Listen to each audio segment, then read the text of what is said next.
Russ Show, the #1 rated pregame, intermission, and postgame show this side of the Mississippi, south of the Arctic Circle, north of the equator. It is a matinee, and I think that some people are sleeping in a little bit today. Just a wee bit. It's filling up here down at the Xfinity Mobile Arena as the Flyers prepare to take on the New York Islanders in a game. Kate Scott, the Sixers broadcaster, calls it the Xmo. What do you think about that? I think that's absolutely awful, and I'm not surprised she came up with it. I don't like it either. Tyrese! I really prefer just the Xmo! X. The X. If we're gonna shorten it. I'm gonna say this. I think Kate Scott is a good announcer. I think I've seen her do football, and she's really good at that. Yeah. I'm not a big basketball Kate Scott fan. No offense to Kate Scott. Seems like a lovely person. Not my cup of tea. I think the Xmo is a terrible idea. It sounds like a deranged version of Elmo that got left in here after they shut everything off. And late at night, Elmo's just raiding the press box and eating all the M&Ms and a couple of hot Gritty and Elmo's love child. Yeah. Oh, Elmo thinks Xmo thinks it's a great idea. Xmo loves the floor hot dogs, the tubular meats. Can you imagine? I can imagine. Anyway, welcome into the show. This was completely not planned. Xmo can't wait to see Matthew Schaefer take the ices. You know? It almost became Schmeagle. It doesn't matter. Yeah. So welcome in. We are live on Facebook and X and, of course, YouTube. If you haven't done so already, like the video, share the video, subscribe. You hit that like. It's a big help. Helps other people find the show. If you share it to some friends, family members, ex-girlfriends, ex-boyfriends, whatever you're into, it just helps. Helps the show. Anyway, Anthony. Yeah. Flyers Islanders. I was talking to a few people, overheard a few people. The idea out there is not a lot of juice for this one today. A matinee game this early in the season doesn't quite hit the same. How are you feeling going into this one? Sam Ersson is in net, so expect a high-scoring affair. So I always like these early games. Do you? Yes, because here's how I operate. Give you a little insight into what I do and how I maneuver around the building, right? I like these early games because there's no pre-game media availability. You're not, there's no an opportunity to talk to players or coaches or anything because it's so early, right? So the media tends to wander in, a little later than usual. Oh. I like to come down early on those days because then I find people and I'm able to chat with them. Do those people ever give you any insight into things? Yes. Yes, I may have had a couple conversations today. Uh-huh. So we have some things to talk about today, Russ. Well, where would you like to start? I noticed that Zamula is out of the lineup. He is. Ginning is back in. Ginning is back in. Yeah, Did anybody that you chatted with have anything to say about? I think that's Mr. just Zamula. I think that's just a continued getting paid plenty of Zamula to not be a very productive NHL defenseman. I think that's just a hold down the fort kind of rotation between those two for now until Risto gets back, which I looked into that a little bit. Yeah. So Risto, I know Kevin Kerr's actually had this report, so this is not something that's original from me, from my conversations today. I just got a little bit more detail about it today. Risto is still early December. Okay. Is now the timeline. There was not a setback there. Apparently the surgeon, so he had a second surgery on that triceps that was originally injured back in the spring. Well, no. So that the second surgery was the April surgery. Oh, okay. Yeah. So he had it previous to that. That was the injury the year before. Oh. And it happened again, right? So it was rehab, and it sounds like that the surgeon was like, "Hey guys, be extra cautious with this one." Okay. So they're asked for more time than they probably would have originally thought. Even though, so the idea was November, okay, fine, but now it's probably early December for Risto. So he's like CM Punk hurting the same triceps twice. Yeah. There was another... I was going to say, there's another guy that was on the injury report this week and had an updated timeline.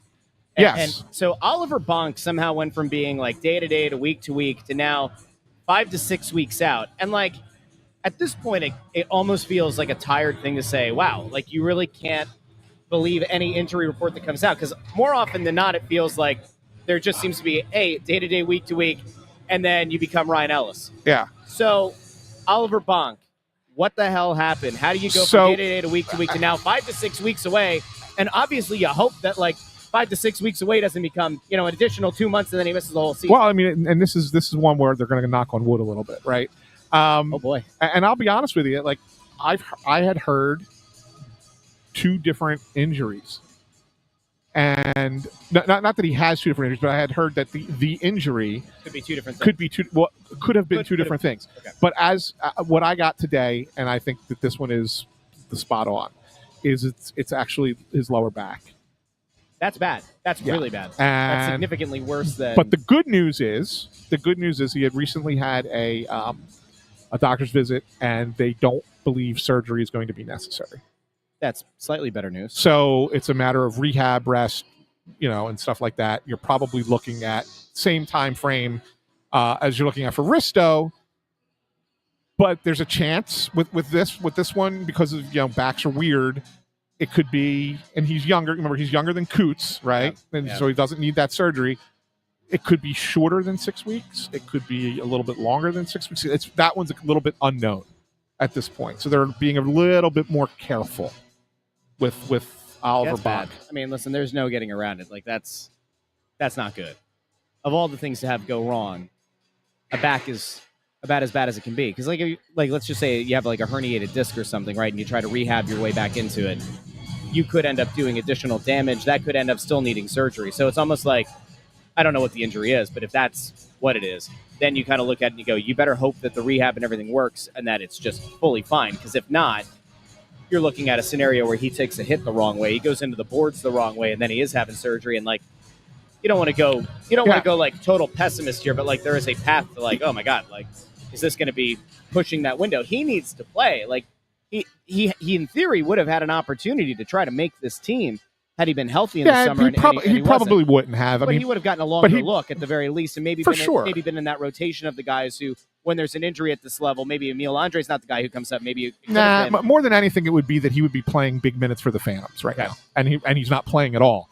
So that's the stunt in development, right? I don't think Bonk is a guy that was ready to go start the season, even first call up kind of thing. I don't think he was there. Yep. I do think though that he would have been playing, top pair minutes or big, if not top pair, second pair, but bigger minutes with the Phantoms this season. I think that would have been a guarantee. And, when he comes back, he'll probably still be that. He'll probably get that. The question is, when does he come back? And so that's what's up in the air. It's what they don't really know. They're hoping that this rehab and rehabilitation plan that they have in place, and you're looking at sometime in the next month to 6 weeks for Oliver Bonk as well. So not ideal. Another guy that was a high pick that's not in the lineup tonight or today, Jet Lachenko.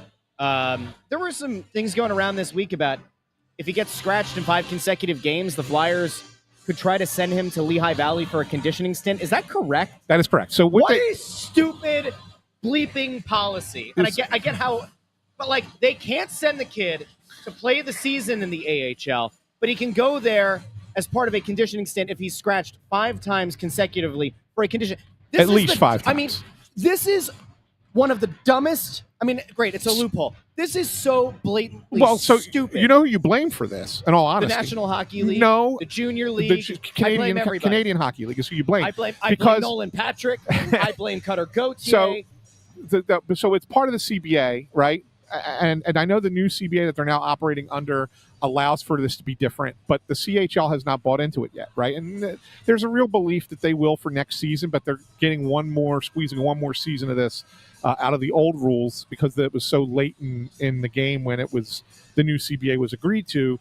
But it really comes down to the CHL affecting this, these kids from developing properly. Because so I look at the CHL and I say, when they start letting kids in, the youngest kids, 16-year-olds coming in, they are all about development with those kids, right? Yep. But they look at it as we're developing for 2 years because we think that once we get them to 18 and they are draft eligible and then they get drafted, then they become something we can market. Yeah. Right? And then we can market those players that they play for us for 2 more seasons because they can't go to the AHL until they're 20. Right, so that's where it becomes stupid because that's when the CHL changes its stripes, and it's not good. It's not good for development of players. And that's why you have so many players who are high-end talents who don't maybe at high-end talents at 18 that maybe don't ever quite make it or don't quite live up to the potential because they have to spend 2 more years playing in a league that they're better than. Yeah. Right? And so that's the situation that the Flyers find themselves in with Jet Luchenko. So what do you do? So that talk that's out there, it is something that the Flyers are considering. So if they were to do it, and I'm told that they have not made a determination that this is what they're going to do because they very well may not. And I'll explain what another thing that they could do instead. They could, in essence, let him sit out 5 games. So today would be the second of 5. Yep. So then you're looking at November 1st would be the 5th game, right? And they could, at that point, send him out on a conditioning assignment with the Phantoms for 2 weeks is your maximum allowed. Then he has to come back to the team, right? Or they scratch him for 5 more and send him back down for 2 weeks? They could, but they would not do that. Okay. They would not do that. There's probably a limit on the number of conditioning assignments. Especially I don't know what the exact rule is there. Like if the second time, it might have to be something completely different. But anyway, point is that they could do that. They may, if they did that, wait until November 4th to do it.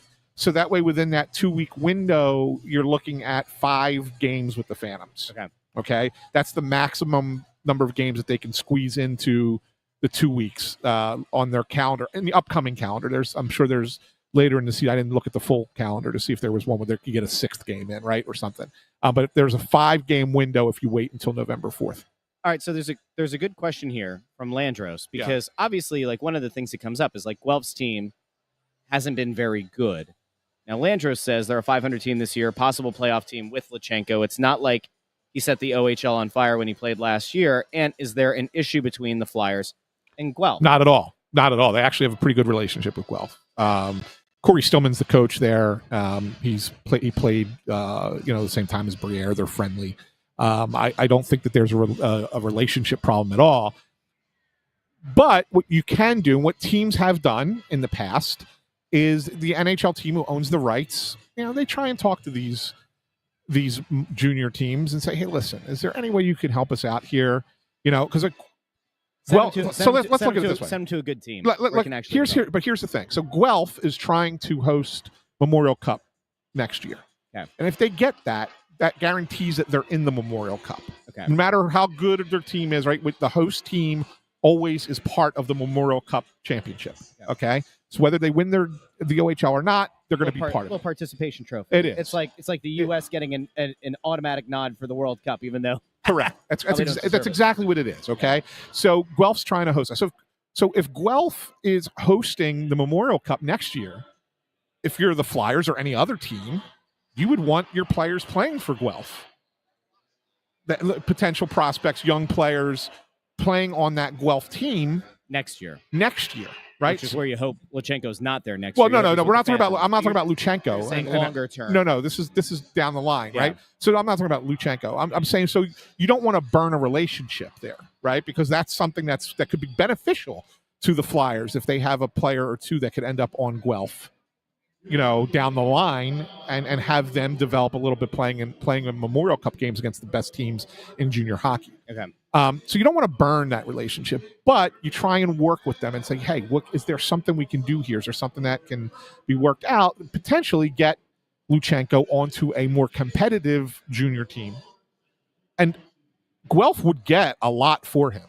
I mean, he's considered one of the, if he was in junior, he would be considered one of the top junior players in Canadian junior league. Yeah. So Guelph could get a lot of assets for him and develop that team and make that team for next year be a lot better because, if you're rebuilding to host Memorial Cup, you want your team to be competitive. You don't want your team to be blown out of the water while you're hosting it. Yeah. So they could take that path as well and try and get Luchenko onto another junior team in some capacity. He may have to go to Guelph for a handful of games, whatever, just because it's the beginning of it's still early in the season.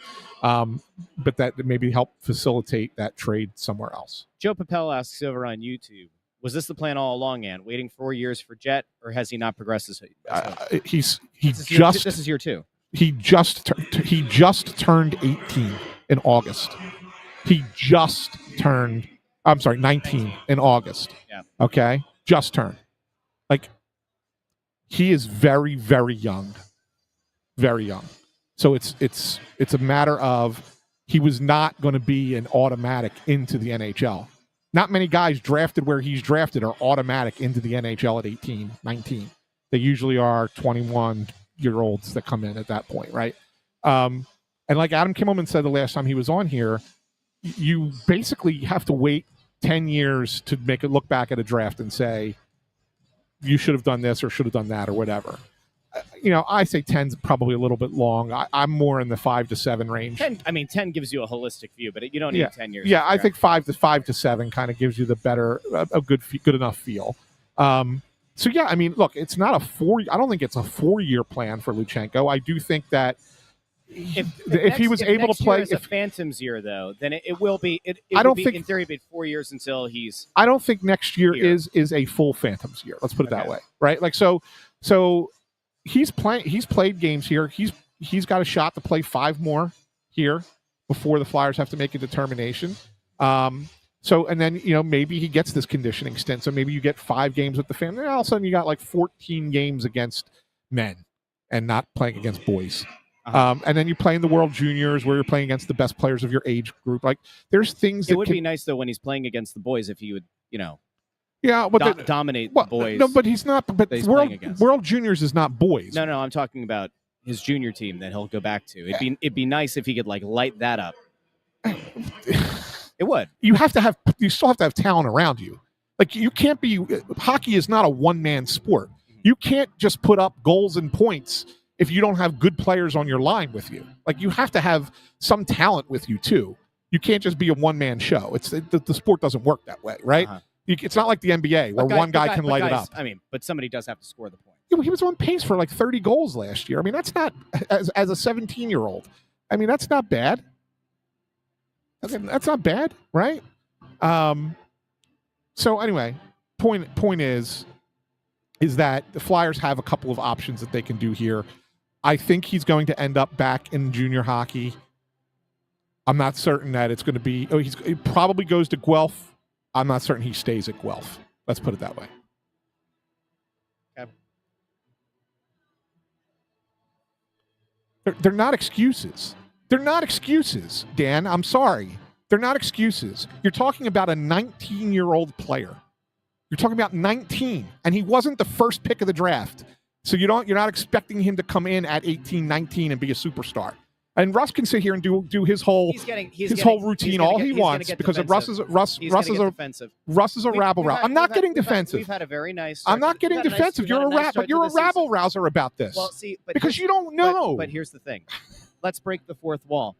Of the people that I respect and the people whose opinion I do respect, they won't all come on to a show and say it. But the much larger majority right now of people that I respect that I talk to have the same kind of general fear or concern that he's probably not going to develop into a top-level guy. Now, again, we can absolutely say 19 years old, a lot of things can change. Maybe he goes back to Guelph, and maybe he does find that scoring touch. Or maybe he gets moved to a better team, and maybe he does develop, and that's great. And again, I would love to be wrong. But my concern is, I just look at it and I say, there are a whole lot of ifs and buts to get him into the correct level and to get him into the right place for his development. And unfortunately, the best place for him is with the Phantoms. Now, my ultimate hope here is that if he goes down and does that stint with the Phantoms, he looks good in that stint with the Phantoms. And then he goes and takes that momentum and he carries it into junior and he plays well. Maybe he gets traded. There's just a concern here because it's like, all right, 19, totally fair. Sure. You could be concerned. There's nothing wrong with being concerned. I mean, we would look back and we'd say Mishkov was a higher pick, right? But it's not like he was Mishkov wasn't like, if he weren't Russian, we've said he might have been the second pick in his draft. Correct. You look at the guy who's coming in here with the Islanders. Now, he was the number one pick, and there were a lot of people who weren't exactly sure he was going to make the team. There was a lot of people who didn't think that he was going to play in the NHL, Correct. And he's surprised. And he's been very really good. Yeah. So there are guys who are of that age. Some of them are picked at the top of the draft. Some of them aren't, and they come in and they're able to make an impact. I think people are just, in general, there are a lot of question marks, and it doesn't mean that there's a question mark around the kids mentality. I haven't heard a single thing about like Luchenko not having his head on straight. I haven't talked to a single person who's questioned his desire to be great, anything like that. I think it's just a very big frustration that like he's sort of in a purgatory state that were it not for this dumb rule with his junior league, if he was on, he would be playing with the Phantoms. But here's the thing. We would feel. But here's the thing. Better. If he was on London instead of Guelph, no one's complaining about this because he's playing in London. He's playing with the best team in the OHL, and he's developing properly under the Hunter brothers, and he's going to probably be in the Memorial Cup and develop just as long. And everybody would be freaking excited about him coming forward. Yeah, right. That's what would it be. That's what it would be. So his situation is what has everybody concerned and has everybody worried. It's not the player; it's his situation that has everybody worried. And the whole notion of he's not shooting the puck. I know Rick talked about that, and we talked about that. And that's the thing. You do have to shoot the puck. Yeah. I'll make a comparison to somebody everybody knows. I want you to go back and look at Danny Briere's first 4 years in the NHL, or 3 years in the NHL. Yeah. He never shot the puck. He was scared to shoot the puck. He said, you got a guy like that. You're watching, or you're playing with the players that you grew up watching, right? And so you're at that age, you want to defer to them, right? So that's kind of a thing that could happen for a young player. Happens a lot to young players. It takes time to get that. Okay, I'm going to take control of the situation. I'm going to go in there and I'm going to make a play and I'm going to shoot the puck or whatever. Like, to be a little bit more selfish. It's okay to be selfish sometimes. Yeah. Not all the time, but sometimes. And I think it takes time for that switch to flip for players. Again, 19. He's 19. Yeah, look, if we're 3 years from now having this same conversation, then you guys are spot on. You're all right? But you can't be critical of a kid at 19 years old that he's not lighting it up and not showing you that he belongs in the NHL at 19. Like, you just can't. Sorry. Wait till Jack Nesbitt is playing in the NHL next year. Leapfrogs him. I'm a big Nesbitt believer. Darn it. I don't think he'll be up here next year. But Nesbitt, a very interesting prospect. All right, let's get out of the negativity, the quagmire. Thanks, Jet. There's more. Thanks for taking us negative. What else do you want to talk about? Do you want to talk about Mishkov? No, I don't. Because there's... Yeah, fine. Yeah, let's talk about Mishkov. There have been some encouraging signs. I think there's more to worry about with Matvei Mishkov right now than there is to worry about with Jet Luchenko. Well, if you want my honest opinion, I think that as an impact player on this team, yes, of course, on their ceiling and their ability to do. Well, no, and I don't mean long term either. Like, I don't mean long term. I'm still very bullish on Mishkov long term. Yeah. I think he's a star player in this league long term. Yeah. I'm saying in the moment, in this season, 25-26, there's a hell of a lot more to be worried about Matvei Mishkov right now than there is about Jet Luchenko. Yeah, well, he directly impacts the team's ability to do anything of value. So I totally agree. What are you hearing about young Matvei? Yeah, it's not anything. What is wrong with It's Matvei? Not anything new. Like, we already talked. Nice guy. We already talked about this, about him not being. And everybody knows by now came in and he wasn't in shape and stuff like that. I think that the concern around the team at this point is that will he catch up physically? Because it's not that he can't put the work in and do the work and get into game shape, but like if he starts here and the team starts here, right? And then as he's getting closer, but the team is also moving as well, you don't ever get a chance to catch up. The important time for him is going to be February. Because there's going to be that break. There's going to be that break. And the question... Well, he's going to be playing for the Russian team, so there will be no break. What Russian team? The Russian team that's not going to be playing in the Olympics. The Russian team that's going to play in their de facto thing. It's going to be like Russia. Is Israel allowed to play? Does Palestine do they have a team? It's going to be Russia, Ukraine, Israel, Palestine. It's going to be kind of like the Four Nations tournament. So wrong of you. You're going to be playing it. It is somewhere. So wrong of you. Why is that wrong? Hockey is for everyone. Have we not talked about this? Oh, my Lord. But really what that 3 weeks is going to be about for him is going to be, are you going to go take the time off and just go somewhere, go on vacation, relax? If he's in Dubai, we have issues. Or are you going to stay on the rink and work your ass off and get into the shape that you need to be in? And I know that's a little ways off. Like, you're sitting there saying, geez, Ant, there's November, December, January. There's a lot of games left to go before you even get to that point. And yeah, it's going to be a struggle for the next 3 months. Like, Matvei Mishkov may not have the season he had last year. And I think that's kind of working against him a little bit, because even though he had a coach that was hard on him last year, he had a good season. And so when you're that young and you think, well, I was able to do that my first year, I'm going to be able to replicate that no problem my second year. And all of a sudden things are a little bit harder now, right? They're a little bit more difficult. And he's finding that he's not going to be able to replicate that, and that he needed to probably do something different. We heard Rick Tocchet mention his diet a couple of times. Was he down in dirty Shirley's? Maybe not dirty Shirley's. They have Woodgate. I don't think he's a big drinker. He's 20 years old. Let's keep this in mind, saying, right? This isn't like Joel Embiid. He's not like going out and having 3 Chick-fil-A sandwiches. No, but I think it's more that. I think it's more that he's not eating. His nutrition isn't the best. His nutrition plan isn't the best. He has to learn how to look. When you're 15, 16 years old, you can house a couple McDonald's burgers and fries, right, and not have it bother you, right? But if you want to be an elite athlete at the top level of the sport in the world, at 20, you have to start taking care of your body, and you have to start doing it the right way.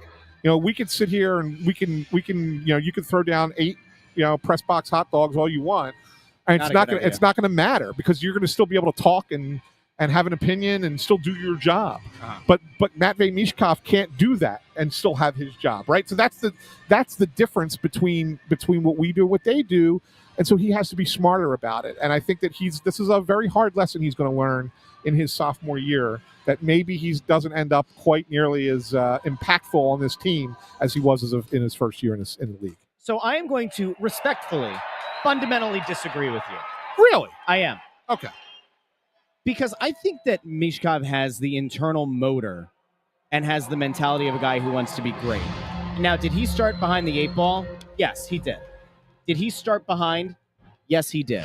Am I deeply concerned with it? No, I'm not. And the reason is pretty simple. Are we panicked about Travis Konechny right now?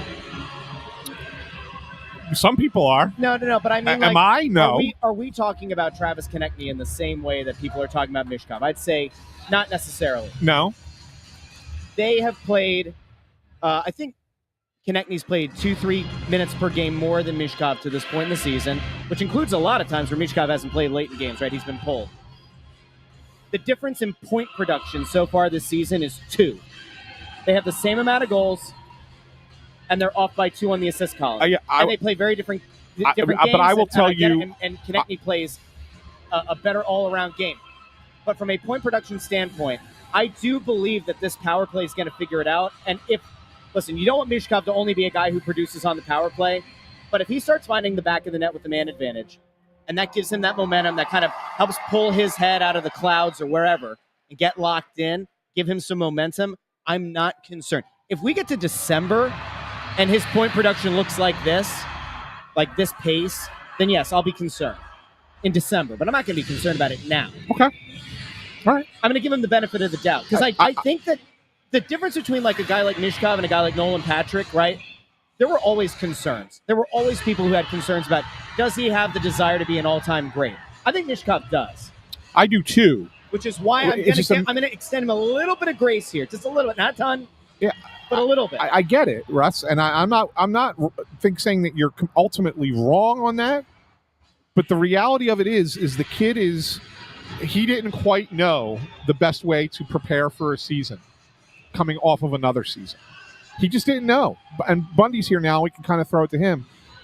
Take us back to when you were his age, Bundy. Did you have an idea of the best way to do nutrition? No, not at all. Especially when I wasn't even in the NHL till I was like 22 or 21. 22. So, no, I didn't. I was living in college. They were playing like a 30 or 40 game schedule. So I didn't have to deal with that till I got to the league, and it still took me time. Right. Yeah, I mean, to figure out all the right things, because you're living alone. Like, I was living alone when I was young still, and then you're like, where am I going to get dinner tonight? What am I going to eat? And we didn't have kitchens like these guys have now. Well, they have food made for them. Yeah, and so the difference is, too, here is Mishkov's eating homemade food. Like, he's got his mother and brother here in Jersey, right? And that's where he's at. So he's eating what his mom's cooking is. He lets a little bit divorce. And maybe Miss Mishkov's cooking is fantastic, right? Maybe it's delicious, and maybe it's awesome, and he wants to eat it all the time. But maybe it's not always the best. Anthony SanFilippo drives a wedge between Matt Mishkov and his mom. I'm not trying to drive it. Where's this coming from anyway? I missed the show, so I didn't really know. No, I had a couple conversations earlier. We're talking about where Mishkov is and how important the Olympic break is going to be for him to get to the level he needs to physically, because he's so far behind the 8 ball here. Now, guys, I hate to do this, but we have a minute until pregame. We need to get our picks in. Anything else that you had from pregame? Any other conversations? I guess, say for the first intermission. Let's get to our picks really quick. I'll start. Yep. Sam Ersson is in net today, until he shows that he can be the guy that I once hoped he would be. I can't, in good conscience, pick him to win. I think that the Islanders are going to find the back of the net 5 times. I think the Islanders win 5-3. I also picked the Islanders in this game. I think this is a very even matchup. I think it's a very close game today, in all honesty. And I'm with you, Russ, in the goaltending situation. Look, Dan Vladar can't play every game. Sam Ersson's going to have to play some of these games. He's going to have to play better than he's played. He's been okay, but just okay. And the Islanders score a bunch of goals. They've early in the season they've put up a bunch. They also give up a bunch too. So I think this is a higher scoring game personally. And I got that wrong the last time I went with a higher scoring game. It ended up being a 2-1 game in Ottawa for my first loss of the year. But I'm going to take the Islanders in this one 4-3. Bundy?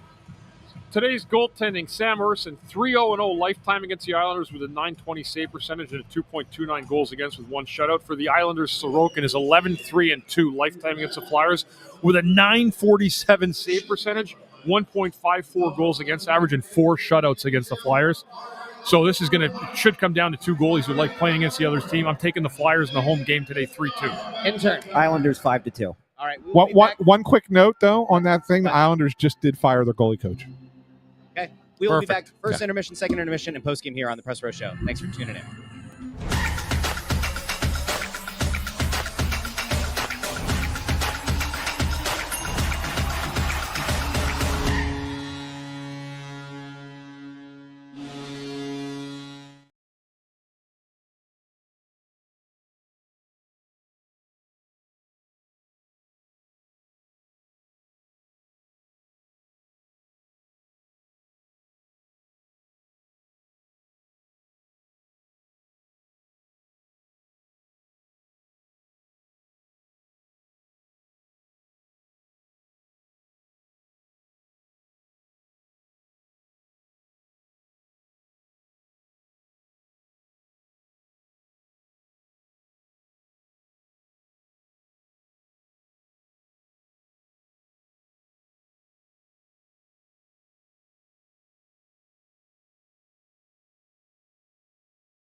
All right, we are back. This is the Press Row Show, the number one rated pregame, intermission, and postgame show this side of the Mississippi, south of the Arctic Circle, and I think also north of the equator.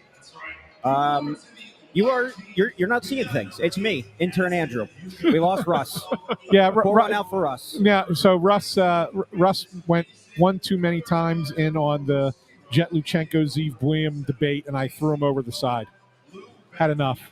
You can't let things go, can he? He hit, No, he hit Amadeo on the way down. I think he landed on top of him. Yeah, he may have. He may have landed on So Amadeo. we are going to be doing the rest of this podcast now shorthanded.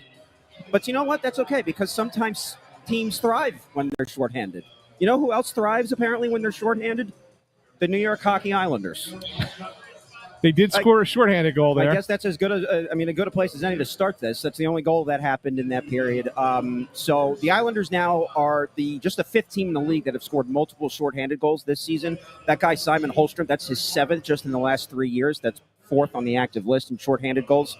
And that isn't even stat of the night. No, it's not. So, why don't you break that down for us? How did that happen? Yeah, I mean, I'll talk about this with Bundy too, because we actually discussed it a little bit. I really think it was an attempt on a pass by Mishkov into a tough spot. Right? Does that kind of make sense to you? Bundy creates the 2-on-1 the other way, and then Drysdale makes the right play, but doesn't get his stick on the puck on the pass, and it allows for the guy coming one-on-one with the goalie. Mishkov turned the puck over on the power play too many times, and he tried to put it in the middle of the ice. That's how the whole play developed. And they went back down on a kind of a quasi 2-on-2, but then the guy sprung him to the outside. He was able to get the shot short side. I don't know if it hit the stick of Drysdale. Drysdale made the right play going to the shooter to try to force him to make a decision, and ultimately you want the shot taken in that situation. Anderson just couldn't come up with the save.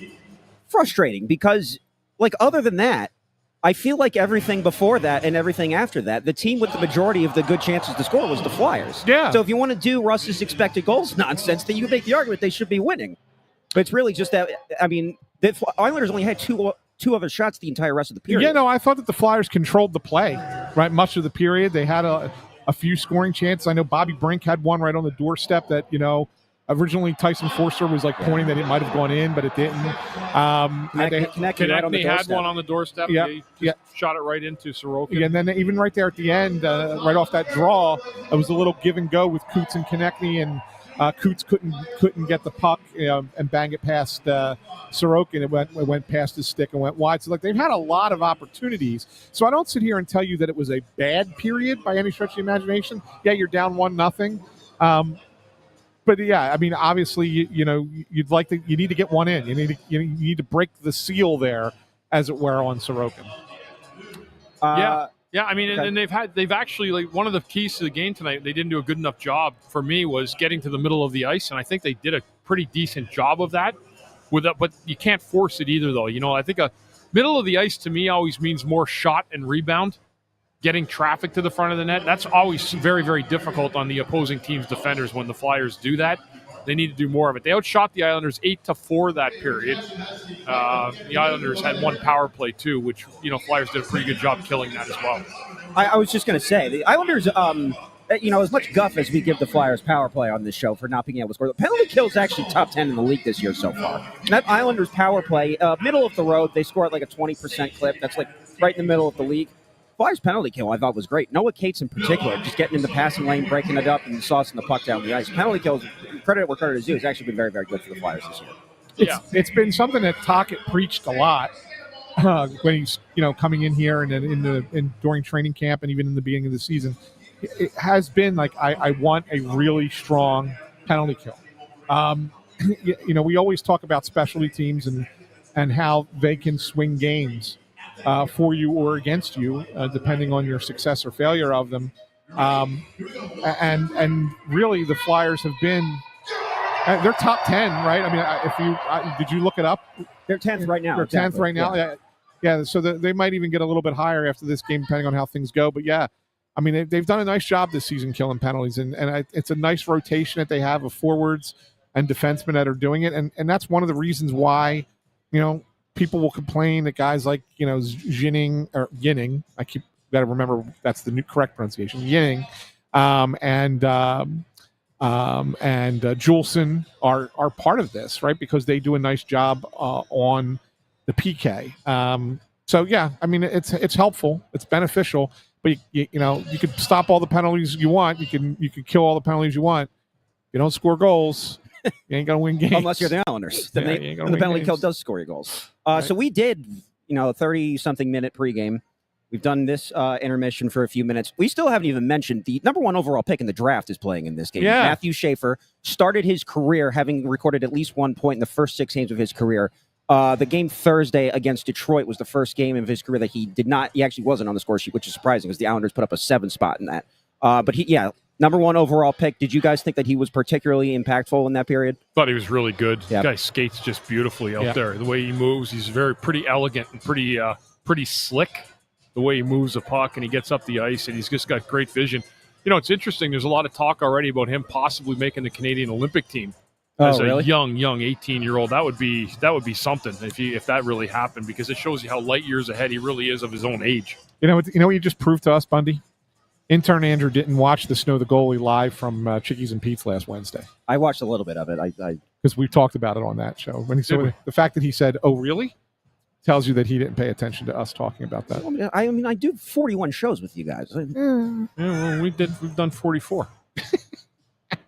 I guess. It's like the roulette table, Andrew, when you roll it. Why do you think you don't just win black or red? You know that, right? Always bet on black. No, never. Remember Passenger 57? They have those 2 little green things on there, the 0 and the double 0. That's how the house makes all their money. I know nothing about what you're saying. I don't know how to play cards. I don't know how to do any of that. I was going to say something else and I forgot. Oh, see, that's better than Russ. Russ usually just says things that he shouldn't say. I'd rather you forget what you were going to say than say something you shouldn't. I was going to say Jet Luchenko, I think, is the greatest player in the history of the world. That's what I think. Do you want me to just give you the stat? Yeah, why don't we do that? Stat of the night. Yeah, sure. So going back to Monday, the lone Flyers goal in that game against Ottawa, Sean Couturier had an assist, which moved him ahead of Mark Howe for 10th on the Flyers' all-time assist list. So Congratulations to him. And then coming into today, keep an eye on Travis Konechny, who comes into today with 199 career goals. So if and when he eventually gets it, he'll become the 9th player from the 2015 draft class to get to the 200 goals mark.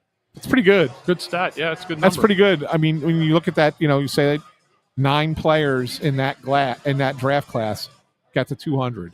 That's not a lot. I forgot to look up who the other 8 are. I mean, you can find that. It's pretty easy to find if you go to Hockey DB and just look at the draft. It'll give you all their stats. McDavid, Eichel. Yeah. Marner, I think, is probably there, right? Yeah, probably. Pavel Zacha. Maybe. Werenski wouldn't have 200 goals, right? No. Rantanen. Yeah. Okay. Yeah. I mean, that's pretty good. There's Kyle Connor. Okay. Where did they draft him? Oh, 24th overall. Okay. Yeah. 24th overall. Flyers to Travis Konechny. Okay. Maybe because Urson. Should he have stopped that puck?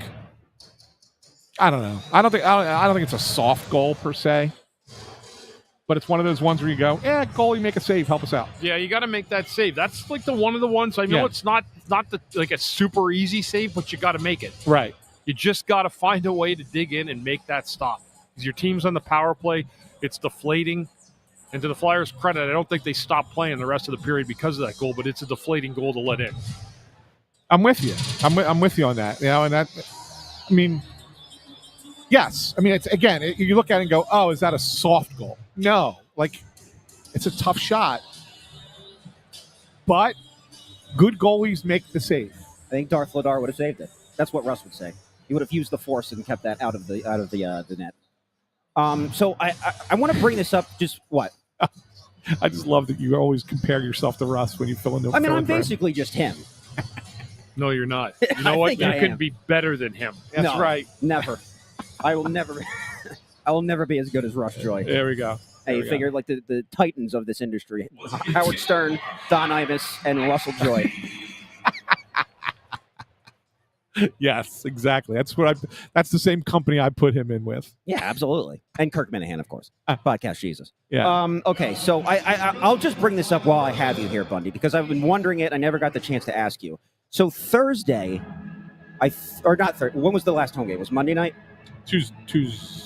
Monday. Regardless. Right. Yeah, Monday. You weren't here, right? And Bundy was obviously doing radio, so it was just me, Russ, and Jackie.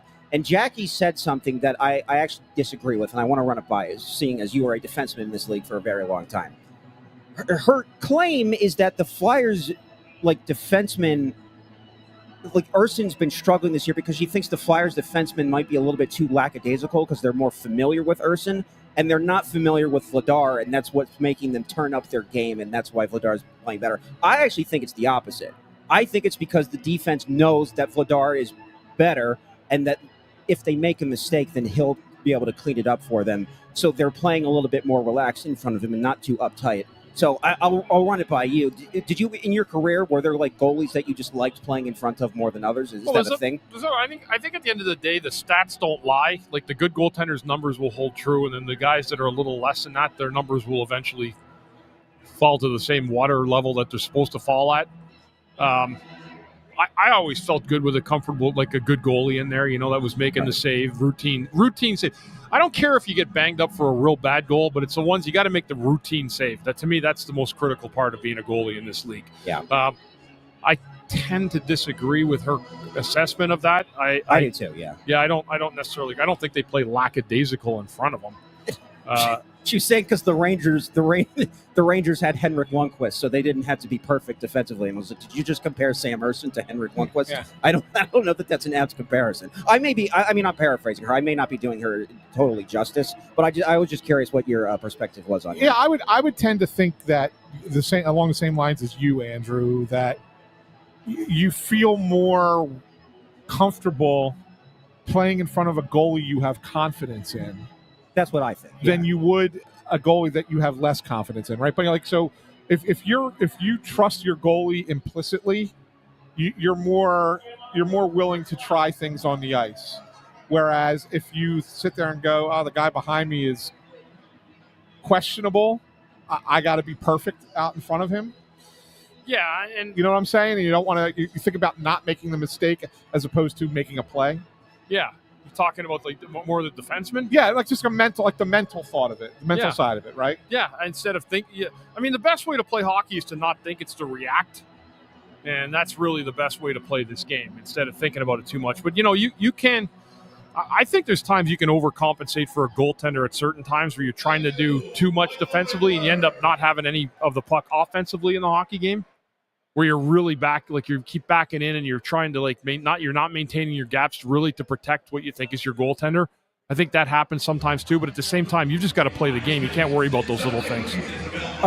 So, Ant, you did call it in pregame. There was a pretty significant pop in the crowd when the Islanders scored that goal. Yeah, they showed up from Long Island today. Yeah, I'm not surprised. I mean, there's a lot of excitement about the Islanders going forward. Obviously. When you get the number 1 overall pick and then he comes in and he's showing you why right away he was the number 1 overall pick and they got a couple other young talented players there and they're kind of an interesting team. They have a really good goalie in Sorokin. I'm not saying that they're a cup contender by any stretch of the imagination, but I think that there's some excitement behind that team up in New York for the first time in quite some time, and I think that you're going to start to see them. If their fans can get to games in, obviously Madison Square Garden or up in Jersey or down here in Philly, Boston, maybe make those short trips, you're going to probably see a bunch of Islanders fans now because I think that they're starving for a winner. Those secondary New York teams always are. They have the little brother syndrome. Yeah, the Mets, the Jets, right? The same thing, right? And it's a lot of that. And I think that they're gonna have when they see an opportunity to kind of potentially pass the other New York team and be the spotlight team in that city, then I think their fans kind of get into it a little bit more. So I think you might see them travel a little bit better. I said that to say that I think the last thing we do have to mention, the only time that the crowd actually really got into it here was the Garnet Hathaway fight. Yeah. He really tuned up Scott Mayfield with that. So that's 2 games in a row, I think, that the Flyers have gotten into a fight and the other team left bleeding. So Konechny did it to Ryan Lindgren the other day, and now Garnet Hathaway against Scott Mayfield, which hopefully they're able to carry that momentum into this second period because they need something. That was a good one, right, Bundy? It was a good fight. Little scrap. Yeah, good fight. Good little scrap. And you know what? To be honest with you, I don't think Hathaway was looking to fight in that moment. I think Mayfield didn't like the hit. I loved the hit. It was great. Well, no, but Mayfield didn't like the hit. Yeah. And so that's why he went after Hathaway. It wasn't like Hathaway was looking to, stir it up or anything like that. It was just a really good, clean hit. And Mayfield went over and was like, okay, we're going to do this? All right, I guess we are. And that's what led to the fight. Hathaway's a tough dude. Yeah, I like the way he plays. I really do. I understand why he's here year after year, right? I mean, you need guys like that on your roster. Yeah. He mucks it up. He kills penalties for you. He does a lot of really good things. And then he stood up for his teammate there, too, after that hit by Mayfield. So he did a great job. Yeah.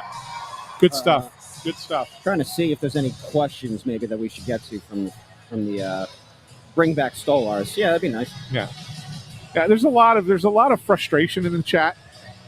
And again, I get it.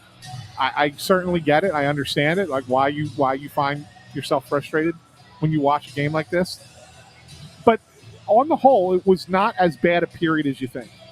The Flyers are still in this game. Remember, I picked the Islanders to win, but I did too. But I think the Flyers they're not in a bad spot down 1-0 after 20 minutes. Let's just put it that way. This game is far from over, and there's a lot that the Flyers actually did well, I think, in that period that they can carry them forward.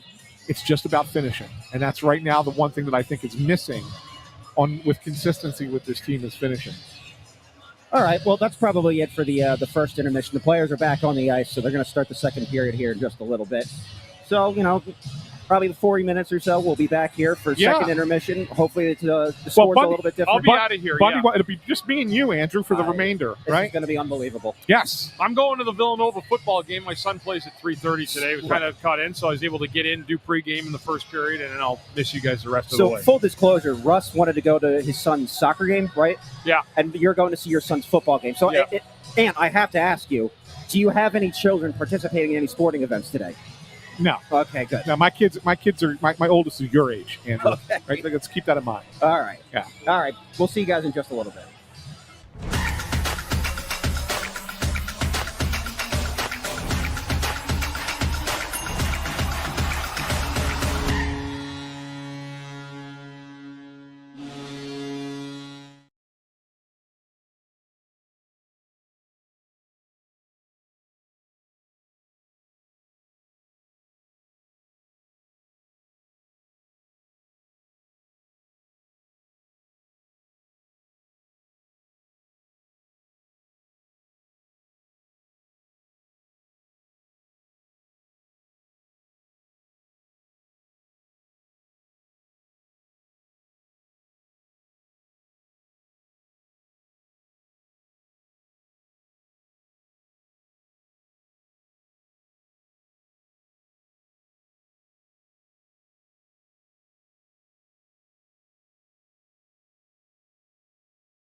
And then there were two.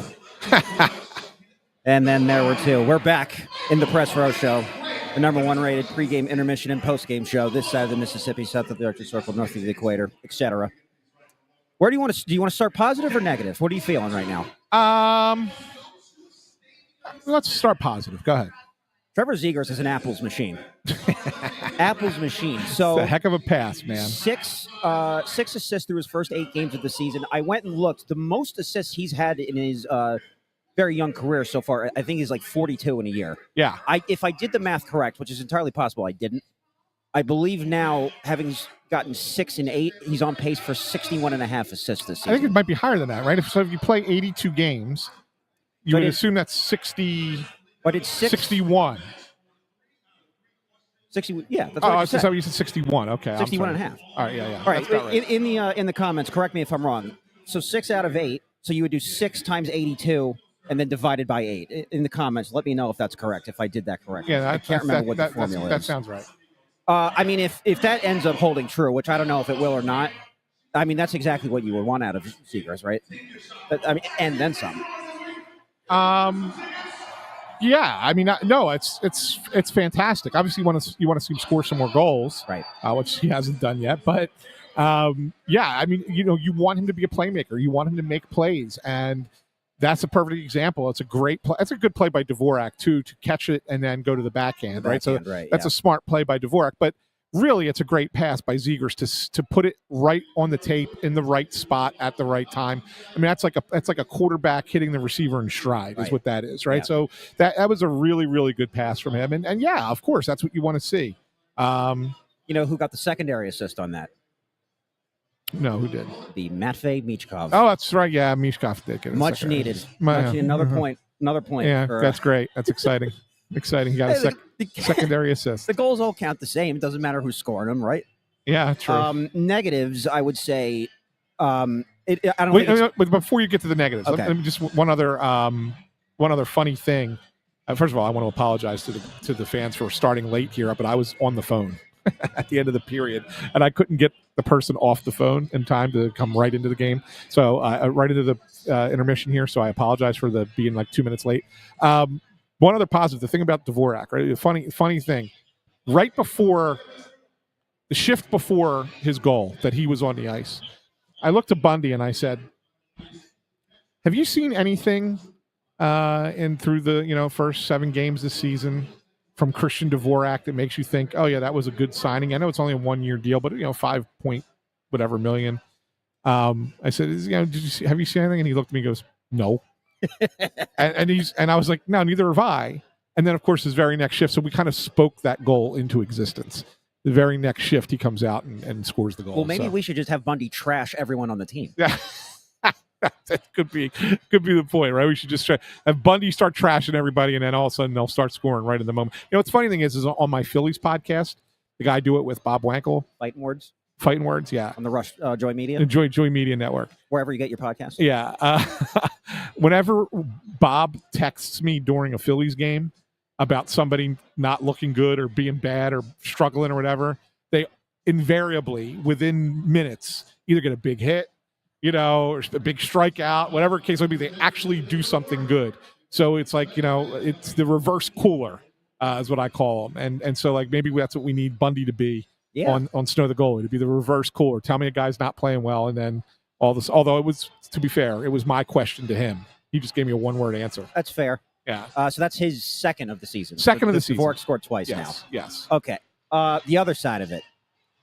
Yeah. You're familiar with the term Murphy's Law, correct? Everything that can go wrong will go wrong. Yes, of course. I mean, that Islanders goal was just nonsense.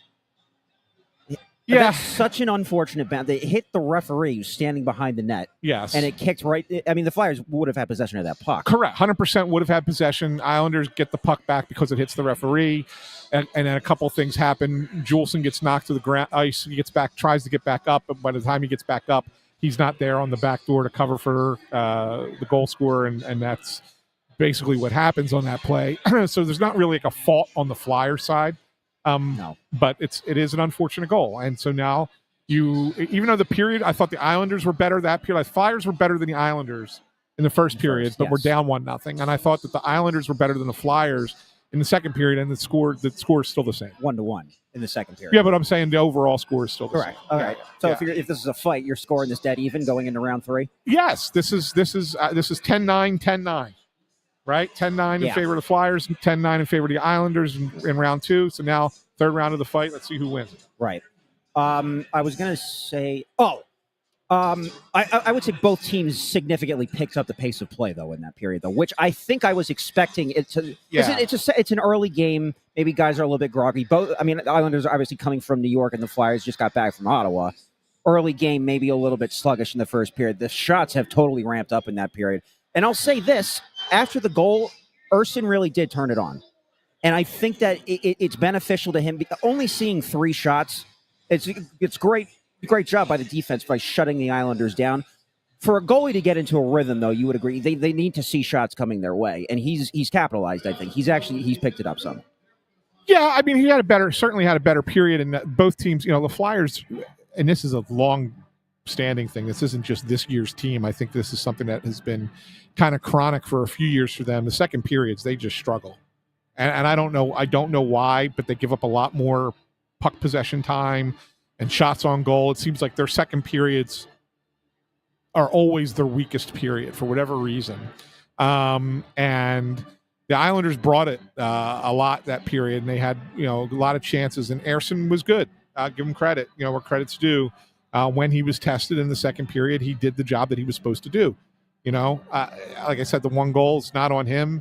Not really on anybody on the Flyers. Just unfortunate. But then the rest of the period, when they had chances, and they had some chances, their power play set up nicely. I thought Schaefer had a couple good shots from the point that he controlled. Didn't give up any real juicy rebounds. That's kind of a thing too that could hurt Ersson. And so I think he did a nice job on the whole for the period. He's got to do it again in the third. I would argue that he can't really get behind 3-1 at this point. Because Sorokin's played really well on the other end. He's been unbelievable. Yeah. They're struggling to find an answer for him. And then the other thing was the Flyers' first penalty or the first power play in that period. The Islanders actually almost scored again shorthanded. I don't think Ersson got a piece of that, right? It just hit the corner. Yes. Yeah. Yeah. So that would have been something. Islanders scored two shorthanded goals in this game. And then the Flyers' power play. I'll say this compared to last season. At least they're getting shots, but like I said with the Murphy's Law thing, you had that scramble in front where York just missed the net. My guy Bobby Brink had an open shot in the circle and just whiffed on it, and the Islanders cleared it. But they're moving it around better and they're shooting more. By the way, I think Bobby Brink's had a great game today. Him, Cates, and Forster, they bring it every game. Every game, but I think specifically, if you're looking for one player who is who you said to me, what one player has stood out the most for you in this game? For the Flyers, and I would tell you it's Bobby Brink. I think Brink's had it's all around a really, really strong game today. And then another highlight, I would say, Owen Tippett just laying the hammer down on Tony DeAngelo. You might have even been walking away during that. Yes. But he put him flat on his back, that was very funny. Funny thing about DeAngelo, there was a penalty on DeAngelo in that period that was not a penalty. And it was such a delayed call by the referee. It made me think that the referee looked at the play first and said, "Yeah, that's clean." Looked up and saw that it was Tony DeAngelo and went, "Oh, it's DeAngelo, arm in the air." I don't think you can do that. If you want go back and watch it. Go back and watch the play. Right? If you're sitting at home, go back and watch the play and watch the official because he doesn't call it right away. He called it after he looked up and saw who administered the hit. I'm just throwing that out there. They will deny it till the day is long, but I really do believe that was the reason that was ultimately called a penalty. I don't think it was. It's like who's the guy that played for Albert Hainsworth and Ndamukong Suh. They used to love throwing flags on those guys. Exactly. For whatever reason, in the comments, we're getting their @name and not their normal name. I don't know why, but Guido Valenti, Yinning and Juleson are good pair of defensemen in the AHL. I understand the concern with them. They're not very good 5-on-5. They're really not. But they both do a good job when they're asked to kill penalties. For what it's worth. It's worth. I mean, yes, neither one. Juleson to me is a 7. You could put in. I think Yinning is more of an AHL goalie. I mean, AHL defenseman. He's definitely an AHL goalie. Yeah, it's just not an AHL goalie either. He's AHL defenseman. Yeah, I know. And look, and I know everybody's going to be saying, well, this is why Emil Andre should be up here. Again, I hear you. But Emil Andre should not be playing third pair 12 minutes a night. He can't kill penalties. Like that's a thing. Like, I mean, it's right now, it's just not the right fit on this roster. Just isn't. Wally 60-40. I'll take Bonk with a bad back over Yinning and Joel.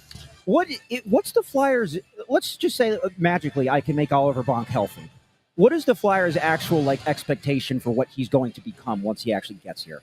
Well, is he going to be a top pair defenseman or no? Probably not. He's probably a second pair guy in the end of it, and that's fine. I mean, that considering where he was drafted, that's pretty on point for a guy that's there. I mean, could he get higher? Maybe. You never know. But I think that you look at him and say, really solid second pair guy. That's top four, and that's what you need. I mean, you're drafting when you're drafting guys late in the first round. You're probably looking. You're hoping their ceiling is, second line high end, third line low end for forward, second pair defenseman, high end, low end, third pair.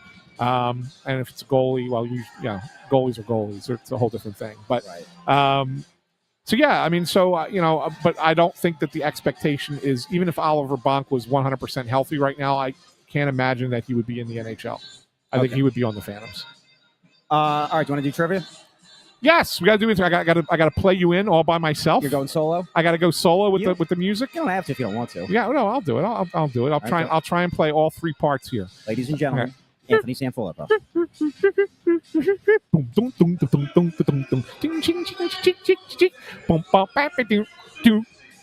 Amadeo, clip that. That's gonna be a soundbite on the show. There we go. All right, so it's just me answering the trivia question tonight. So I will see how well I do. You may have been were you working for the team for the 15-16 season? No, I was actually 15-16 would be the 1 year that I did not cover the Flyers. Okay. I left the team after. Let me rephrase that. I left the team after 13-14. I did some work for the AP in 14-15. 15-16, I didn't do one game. And then 16-17 is when I started covering them again. All right. So maybe I picked the wrong year for this question. That's all right. Well, if you remember, the very end of the 2015-16 season, the Flyers clinched a playoff spot here at home against the Pittsburgh Penguins. It was the last day of the regular season in the NHL, except for the Flyers and Islanders, because they had a game that got snowed out earlier in that season, if you remember. Yes. So that Monday, they actually played, as did the Ducks and Capitals. They were another game that got snowed out that had to be rescheduled. There were only 2 games in the NHL. Neither of them really mattered for anything, so the Flyers were playing a lot of the guys that didn't normally play. So which Flyers player scored just their second goal of the season in that game? Wow. Comedically low scoring for him that season. Jason Akeson. No. So I'm assuming this is like the way you asked the question, say it was a comedically low number. Yes. Makes me think that this is someone who they kind of relied on to score goals. I mean, this was the last season of his career. He certainly wasn't in his prime anymore. But I mean, the guy, he played in 39 games this season and only had 2 goals. Wow.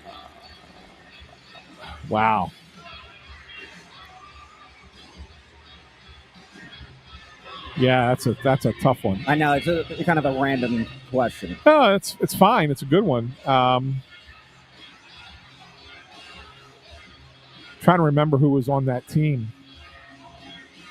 And that was the last game of his career, you said? Yes. All right. So no, that's not that guy that was going in my head.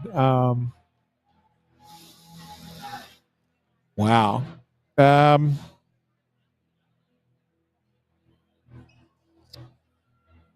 I'll give you. He had two separate stints with the Flyers.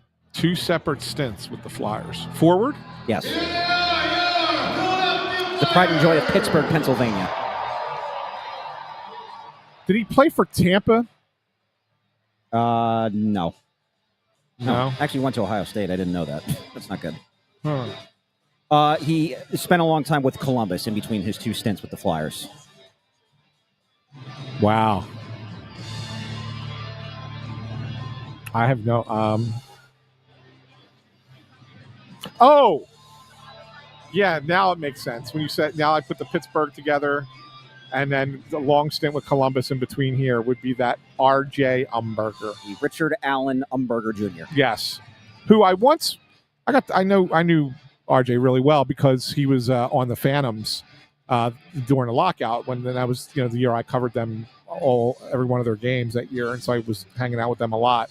I once went to there was a restaurant down on South Street, and I forget what the restaurant is, but they had decided that they were going to create the Yum Burger. And they had this whole thing where they had him come in and like he helped to make the burger. And I went and hung out with him for the day to do that. But I think that was during his first stint here. Did you try it? It was good. Okay. Yeah, it was good. It was a good burger. But it was an RJ Yum Burger. And the other thing that I remember is Hitch told us, and it's a shame Bundy's not here, Hitch told us that Umberger had a Flyers tattoo. Was it true? No, because I went to Umberger. And, I wrote it in a story because Hitch said it. And Umberger comes over to me and he's like, what the hell with that story? I'm like, Hitch said you have a Flyers tattoo. He's like, I don't have a Flyers tattoo. What's he talking about? I would appreciate the dedication if he did. Yeah, but no, he didn't have a Flyers tattoo. So, all right, anyway, that's it. Period's over. Yeah, probably intermission's over. Going back to the third period. 10 or 15-minute post game. Yeah, it'll be a quick post game because it's Sixers opener tonight. We want to get the heck out of here. That's true. And it's just the two of us. So I can't go downstairs, so I got to stay up here to do this.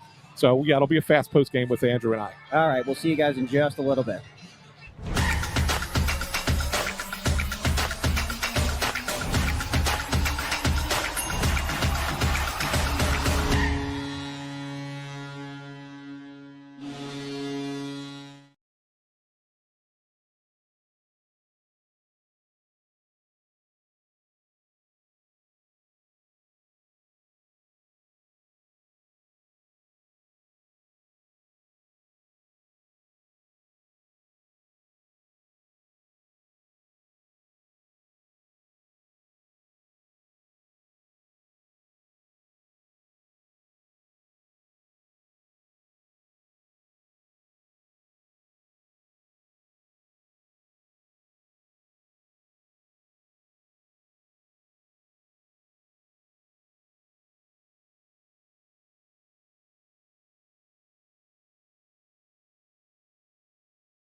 What a game. What a game for the fine folks of Philadelphia that came out to Xfinity Mobile Arena for the Saturday matinee game. And if you made the trek down from Long Island, enjoy that train ride back up. Have fun watching the Jets tomorrow or whatever. This is the Press Row Show, the number one rated pregame, intermission, and postgame show. If we're talking in the second intermission about speaking things into existence, you said that you mentioned a Bundy. Dvorak hadn't really done anything to justify the Flyers bringing him here, and then immediately scores. And then later on in that same intermission, I asked you about Trevor Zegras, and you said, well, I'd like to see him score more. And can I interest you in 2 third-period goals in a shootout goal? Yeah, absolutely.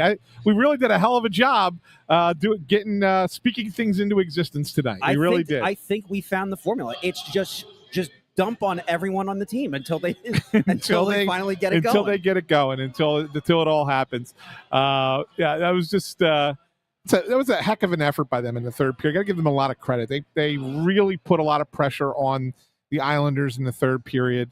Overtime was a little wonky. It went back and forth. There were some great chances. Both goalies made big saves during the overtime. And then it gets to the shootout, and it's a coin flip. I mean, Zegras 62% in his career coming in as in the shootout. He scores, but then the Islanders answer right back, and then it was Matvei Mishkov getting the game winner in the shootout, and then Sam Ersson stops Anthony Duclair on the final opportunity, and the Flyers come out of here with a good 4-3 win. Look, this game was in my mind, Andrew, was a matchup of 2 very evenly matched teams. It was very spirited. This was not one of those games that was a slog, like you remember the Minnesota game last week? Yes, I do. Right, where it was just kind of like, all right, this game is just dragging. Like, this game had some juice to it all the way throughout. The Islanders fans brought it today. They did, and the Fly and both teams. I thought both teams played pretty well overall. I thought it was a pretty good and entertaining hockey game here at the X. Yeah, the first game of the season for the Flyers that went to a shootout, right? So they're 1-0 in that regard. Yep. What was I going to say? I mean, I think the Islanders, you can tell, I think they're a solid team. You got to remember that team is loaded with veteran players that have well-established good players for a long time in this league. They're pretty reliable moving the puck. Not a lot of bad turnovers from them. So for the Flyers to get 2 points out of this, I think is pretty impressive. I think we have to give Sam Ersson his due diligence, though. We've certainly spoke negatively a number of times on this program. He had a rough beginning to the season. He needed this game, and going into overtime, I was thinking to myself, what letter grade would I give Ersson? At the beginning of overtime, I had him at B-. I think he had earned that. After the stop on that 2-on-1 in overtime, I bumped him up to a B. After the shootout, I think I have to either give him a B+ or an A- today. He really, really battled back, and after that lousy first period where he was only 2 out of 3, the Islanders had that shorthanded goal, which feels like days ago. Yeah, no. So it's funny, we talk about, and it was still, we said earlier in the program, like that's a goal that you have to, you want your goalie to make a save. That first period goal that he lets up. Okay, yeah, that's that goal at every game. It's like, damn, Sammy, you got to make that stop. And he seems to have one of those a game. Fortunately, today for him, it was the first goal and not later in the game, right? So he has that, still has that goal, but it came so early today that it allowed him to kind of get back into the game. And once they started putting shots on him in the second period, he was pretty locked in. He was, yeah. And I know they get 2 more goals. One was kind of a unfortunate deflection, yeah, and then the other goal, the referee goal, yeah, exactly. So like those 2, you're not putting on Ersson, and so he really played well, and I really was impressed by him in overtime and the shootout. I thought he did a heck of a job. Yeah, he was good. So I don't, let me pull up the box score here real fast because I want to make sure that I get this exactly right. Where am I? So Scott Mayfield in total. 19 minutes and 38 seconds of ice time. Okay. I think the other 31 minutes he was in the penalty box. I actually don't think he was ever on the bench in this game. That's funny. So if for the people that were watching at home, maybe you can help us out in the comments, because I didn't see the exact genesis of of this entire skirmish that happened in the third period. Wild stuff taking place. First of all, I'll give Mayfield credit. He's got guts because Hathaway bashed his face in the first period, and then he went up and got in Hathaway's face again, even after all that.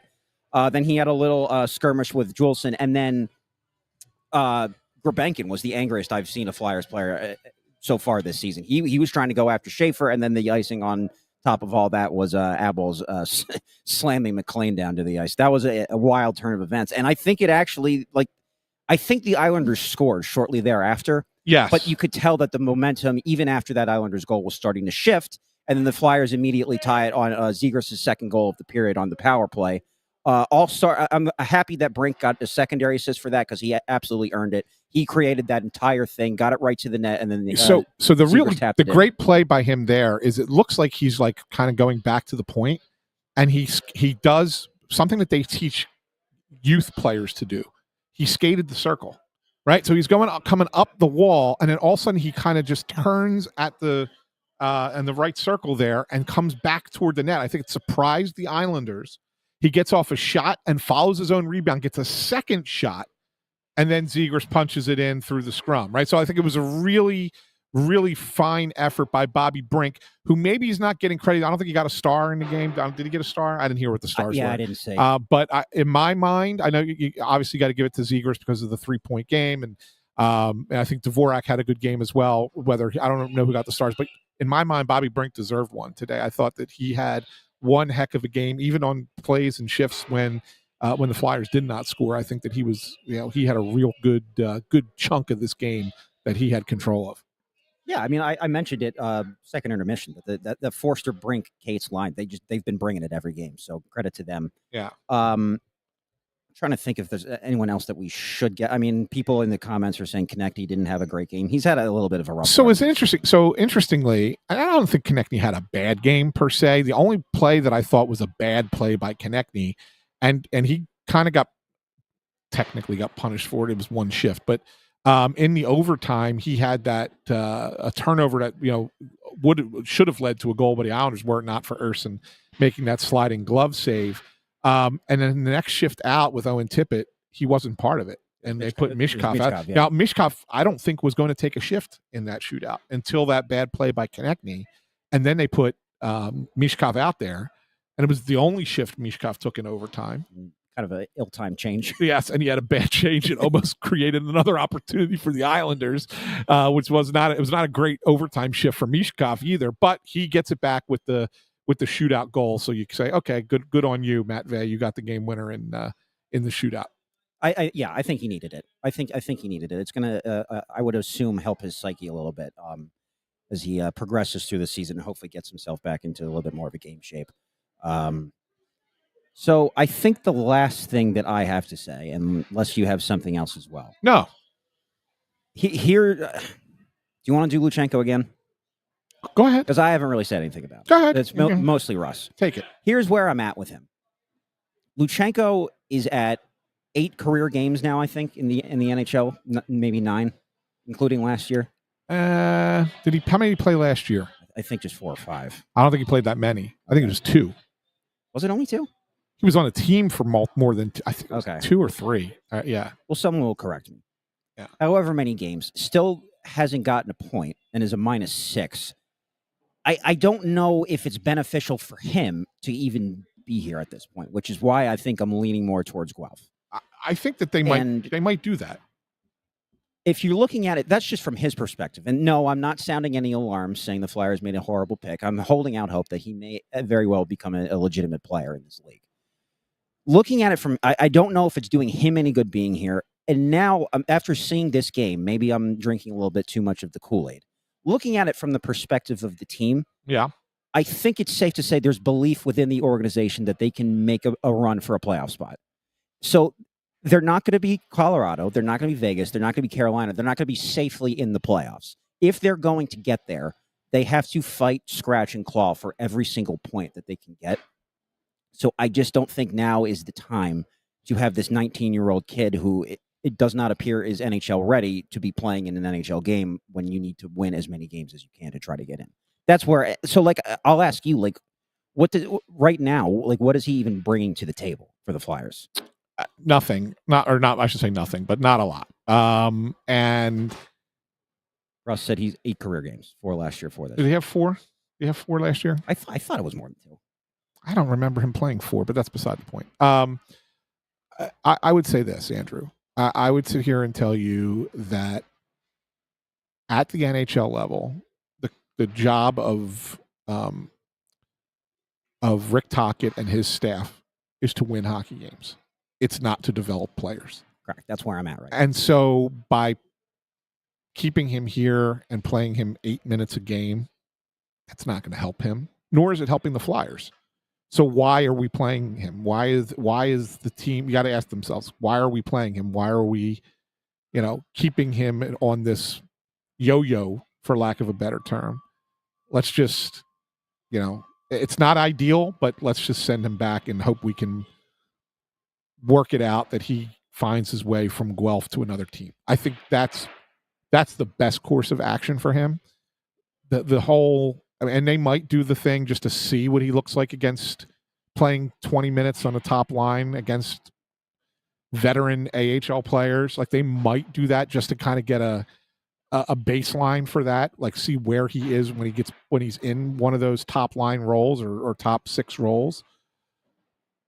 But ultimately, the best thing for him is to go back to junior. Yeah, I think that's probably where Yeah. we're at with him right now. If he goes back to he's still eligible for the World Junior Tournament, though, right? He's eligible either way. Okay, yeah. Yeah, the Flyers can loan him to Team Canada if they want. That may be a World little Juniors. bit better of a litmus test for him to see where he's at, because He's going to be on the World Junior it'll team. be obviously very, very good competition at that tournament, but at least they're all players that are his age and have the same or lesser NHL experience. Yeah. I think that may be a little. Now, whether or not he's playing every day for Canada in that tournament remains to be seen. Yeah. Also, have to remember Canada hasn't made it past a quarterfinal the last 2 years, so Yeah. they may only have a small sample size for that tournament. Yep. There's a shot at the Canadians for you. There you go. Good work by you. All right. I mean, I don't have anything else. Is there anything else that No, you feel needs to be said? You still have to finish the story there, right? Gee, thanks. All right. So I won't keep you there. And then I think I have to host again on Tuesday. Why is that? No, Russ. Russ isn't here Tuesday either? No.